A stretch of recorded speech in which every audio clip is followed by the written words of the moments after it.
और अभिमन्यु ने सीखा। महाभारत में अभिमन्यु की कहानी प्रसिद्ध है। उसने मां सुभद्रा के गर्भ में चक्रव्यूह को तोड़ने की कला सीखी थी, जो उसके जीवन में कितनी काम आए।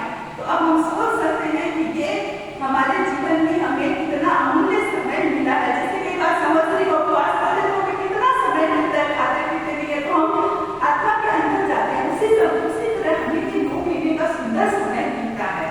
इसे हम कैसे बिताएं ताकि हमारा जीवन तो सुंदर हो और आने वाले बच्चे का जीवन सुंदर हो, क्योंकि बच्चा कहने से नहीं देख के सीखता है। तो हम जो करेंगे वो हमारा बच्चा सीखेगा। कई बार हम कहते हैं कि फर्स्ट नहीं आया वो फर्स्ट आया, तो ये जरूरी नहीं है कि साथ में नामकरण या बहुत सारे कारण चलते हैं। व्यवस्था है कि कोई बच्चा फर्स्ट आया सेकंड आया, ये बड़ी बात नहीं है। हमें उससे किसी की तुलना नहीं करनी है।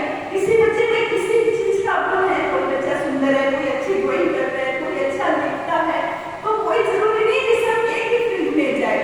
तो ये चीज हमें मतलब माँ बनने के समय से ये सोच लेना चाहिए कि कोई बात नहीं, मेरा बच्चा सुंदर है या नहीं, क्योंकि आत्मा से भी होता है। क्योंकि जैसे माँ बाप होते हैं, बच्चे रूप रंग से वैसे होते हैं, लंबे हो या नाटे हो, क्या फर्क पड़ता है। और आजकल तो इतना हो गया है आसन प्राणायाम सबसे हम स्वस्थ सुंदर बन सकते हैं। तो कोई जरूरी नहीं है कि मतलब कहने का मेरा मतलब है कि आपने जन्म से नहीं कर्म से महान करता है। आज हम याद करें स्वामी विवेकानंद को, उनकी मां ने हमें कैसी शिक्षा दी कि वो आज पूरे विश्व में राष्ट्र संत बन के और उन्होंने हिंदू धर्म की पताका फहराई थी। आज हम याद करें शिवाजी महाराज को, जिनकी मां जीजाबाई ने कैसे देशभक्ति का संदेश दिया कि मराठों ने कभी मुगलों के सामने हार नहीं मानी। तो बड़ा गर्व होता है कि मतलब कैसे वो माताएं होंगी जिन्होंने मतलब कैसा कैसा संयम और पराक्रम किया होगा कि ऐसे वीर पुत्रों को जन्म दिया।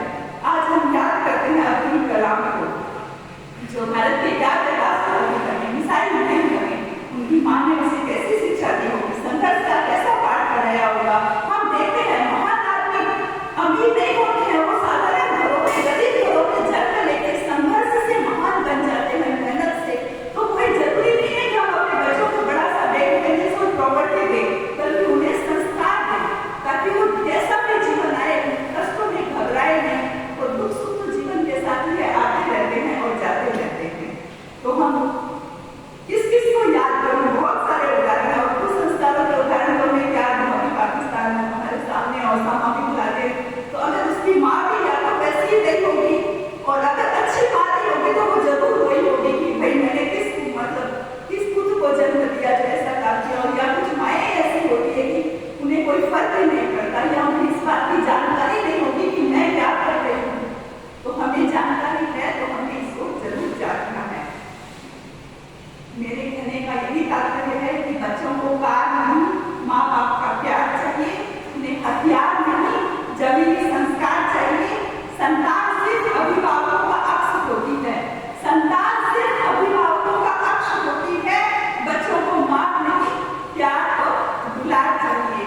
और हम सब जैन कुल में जन्मे हैं और ऐसे हिंसा भी मानते हैं बच्चों को मारना, तो ऐसे कोई भी डांटते नहीं है, मारते नहीं है, लेकिन इतना लाड भी नहीं करना है कि वो लाड प्यार में बिगड़ जाए। एक दो बच्चे होते हैं, अगर वही बिगड़ गए तो फिर क्या होगा। क्योंकि बच्चे मन के सच्चे होते हैं, फूल जैसे कोमल होते हैं, इन्हें हम जैसी भावना निभालेंगे वो ढल जाएंगे। इनकी पहली गुरु माँ होती है।